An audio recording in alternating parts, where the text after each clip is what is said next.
మణిద్వీప నివాసిని ముల్లోకాలకు మూల ప్రకాశిని మణిద్వీపములో మంత్రరూపిణి మన మనసులలో కొలువైయుంది.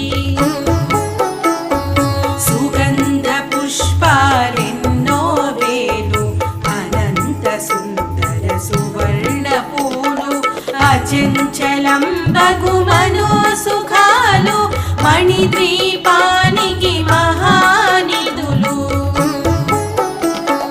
లక్షల లక్షల లావణ్యాలు అక్షర లక్షల వాక్ సంపదలు లక్షల లక్షల లక్ష్మీపతులు మణిద్వీపానికి